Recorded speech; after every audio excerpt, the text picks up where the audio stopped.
Hello everyone, welcome to this ATR module tutorial.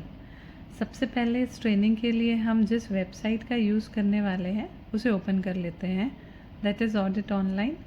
इस link में click करते ही इस तरह ऑडिट ऑनलाइन की मेन साइट ओपन हो जाएगी। हालांकि ऑडिट ऑनलाइन एप्लीकेशन के बहुत सारे फीचर्स एंड फंक्शनैलिटीज़ हैं, बट इस ट्यूटोरियल का मेन एम है कि ड्राफ्ट ऑडिट रिपोर्ट जनरेट होने के बाद पंचायत विभाग द्वारा की जाने वाली ATR की ऑनलाइन प्रोसेस को स्टेप बाय स्टेप समझना। इस ट्रेनिंग को यहाँ अंडरस्टैंडिंग पर्पस से 3 टास्क में डिवाइड किया है, जो कि ATR प्रक्रिया के दौरान पंचायत विभाग द्वारा किए जाने होंगे।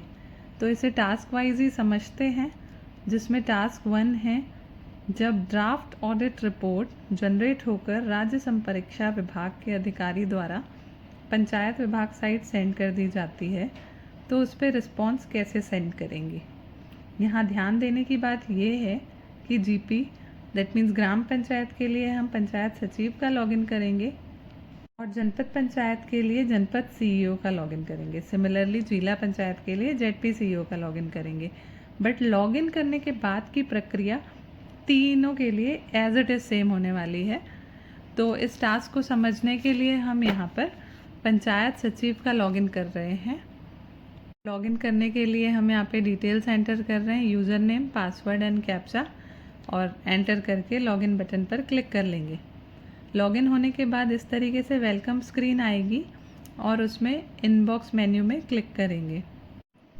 क्लिक करते ही इनबॉक्स ओपन हो गया है। यहाँ सबसे पहले आप ऑडिटी नेम में उस GP का नाम देखेंगे जिसकी रिपोर्ट आपको देखनी है। फिर इम्पॉर्टेंट है टास्क नेम देखना, क्योंकि ये रिपोर्ट पहली बार रिस्पॉन्स के लिए आई है, इसलिए यहाँ टास्क नेम है prepare response on draft audit report by the panchayat secretary. फिर है audit period and schedule date. इन सबको देखने के बाद आप एक्शन बटन पर क्लिक कर लेंगे। क्लिक करते ही उस ग्राम पंचायत के सारे ऑब्जर्वेशन की लिस्ट आपके सामने आ जाएगी। पहले हम सेलेक्ट ऑल कर लेते हैं, देन हर एक ऑब्जर्वेशन के रिस्पॉन्स के लिए हम प्लस साइन पर क्लिक करेंगे, जिससे कि वो एक्सपैंड हो जाएगा। और एक्सपैंड होने के बाद आप लेफ़्ट साइड पर ऑब्जर्वेशन की डिटेल्स को रीड कर सकते हैं। राइट साइड में इस तरीके से अपना रिस्पॉन्स फिल करेंगे। फिल करने के बाद अगर आपको कुछ डॉक्यूमेंट्स अटैच करने हैं तो इस अटैचमेंट लिंक पे क्लिक करेंगे। फिर चूज़ फाइल पे क्लिक करके फ़ाइल को सेलेक्ट करेंगे। फ़ाइल सेलेक्ट करते समय फ़ाइल के फॉर्मेट का ध्यान रखना है। देखिए यहाँ इनवैलिड फ़ाइल बताया। सिमिलरली मैंने एक और फाइल सेलेक्ट की, इसमें साइज़ का एरर आया। साइज़ 5 MB से ज़्यादा नहीं रखनी है। सो फाइल सेलेक्ट करते समय स्पेसिफिक फ़ाइल फॉर्मेट, जो कि इमेज और PDF फॉर्मेट अलाउड है, एंड साइज़ का ध्यान रख कर ही फ़ाइल को सेलेक्ट करेंगे और अटैच करने के लिए अपलोड बटन पे क्लिक कर लेंगे। सिमिलरली अब हम यहाँ सेकेंड ऑब्जर्वेशन के लिए रिस्पॉन्स फिल कर रहे हैं और इसी तरीके से हमें सारे ऑब्जर्वेशंस पे यहाँ पे रिस्पॉन्स फिल करना है। और इस लिस्ट में जैसे कि 9 ऑब्जर्वेशन है, आप देख पा रहे हैं। तो इसमें हम सभी में पहले ऑडिटर साइड के ऑब्जर्वेशन को रीड करेंगे एंड उसके करस्पॉन्डिंगली अपना रिस्पॉन्ड जो है प्लस पे क्लिक करके राइट साइड पे फिल करते जाएंगे। जैसे ही आप सारे ऑब्जर्वेशंस में अपना रिस्पॉन्स फिल कर लेंगे और ज़रूरी डॉक्यूमेंट्स अटैच कर लेंगे, उसके बाद आप इसे सेंड करने के लिए नीचे दिए सेव एंड सेंड बटन पर क्लिक कर लेंगे। क्लिक करते ही सेंड टास्क की स्क्रीन आ जाएगी, जिसमें आप DD और छत्तीसगढ़ राज्य संपरीक्षा के अधिकारी का नाम सेलेक्ट करके उसे सेंड कर देंगे। सेंड करने के बाद यहाँ आपका फर्स्ट टास्क कंप्लीट होता है।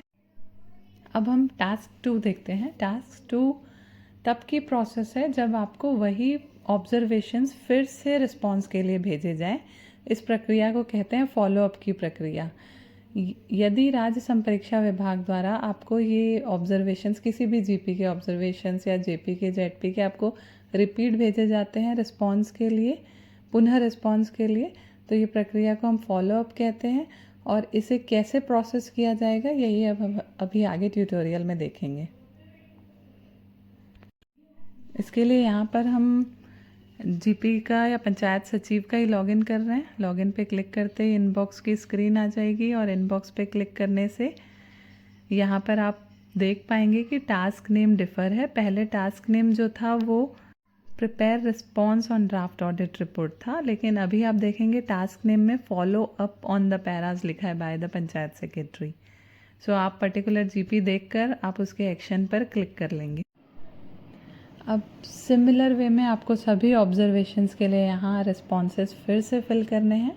क्योंकि यहाँ रिस्पॉन्सेस आप फिर से फिल कर रहे हैं तो आप ऑडिटर साइड ऑब्जर्वेशंस में बॉटम लाइंस में पढ़ लीजिए, कहीं उन्होंने कोई कमेंट ड्रॉप किया हो कि उन्हें किन डॉक्यूमेंट्स या फिर किस जानकारी की ज़रूरत है, तो आप फिर से रिस्पॉन्स देने में कंफर्टेबल होंगे।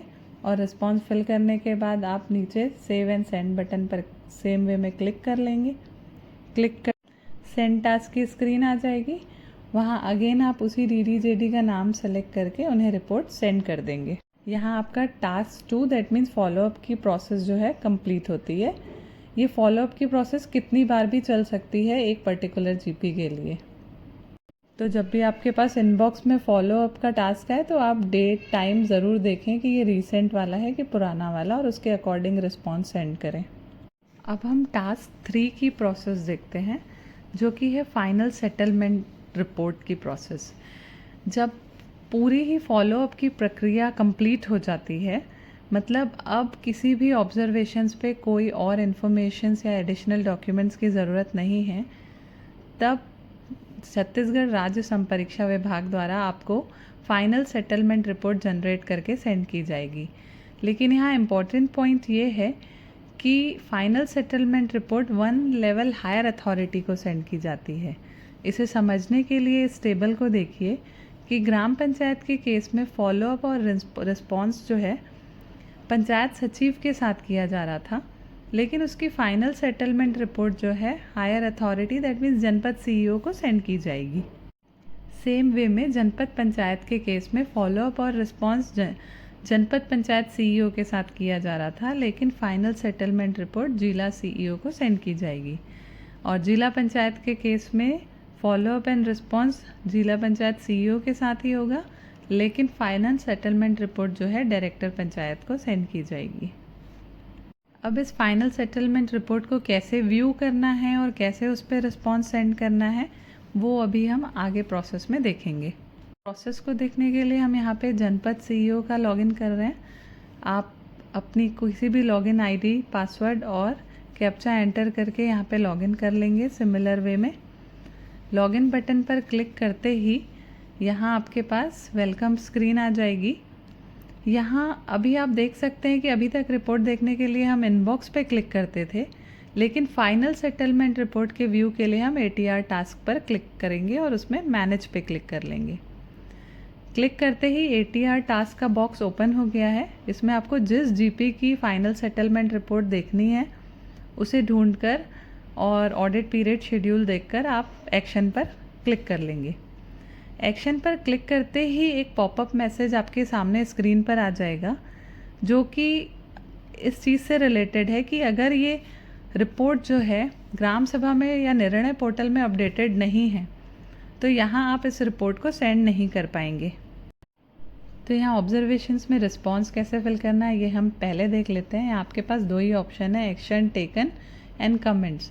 एक्शन टेकन में आप अपना एक्शन सेलेक्ट कर लेंगे और कमेंट्स में आप अगर कुछ भी अपना स्टेटमेंट देना चाहते हैं तो वो यहाँ टाइप कर लेंगे या पेस्ट कर देंगे। सिमिलर वे में आपको यहाँ सारे ऑब्जर्वेशन में यही फॉलो करना है। आपको एक्शन सेलेक्ट करना है और कमेंट एंटर करना है। जब भी आप एक्शन सेलेक्ट करेंगे तो आपके पास सिर्फ 2 ही ऑप्शन है, या तो एक्शन अंडर इम्प्लीमेंटेशन या एक्शन इम्प्लीमेंटेड।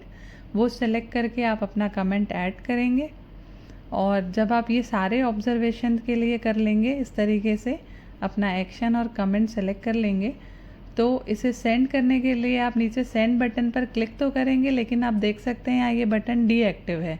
जैसा कि मैंने मेंशन किया कि यहाँ जो मैसेज पॉपअप हुआ है इन्हें पहले निर्णय पोर्टल पर अपडेट करना होगा, जिससे कि ये ऑटो चेक से फिर ही ये बटन ऑटोमेटिक एक्टिव हो जाएगा। प्रोसेस ये कंप्लीट है, बट बटन बस यहाँ डीएक्टिव है। होप आपको तीनों टास्क क्लियरली समझ आए होंगे। Thank you.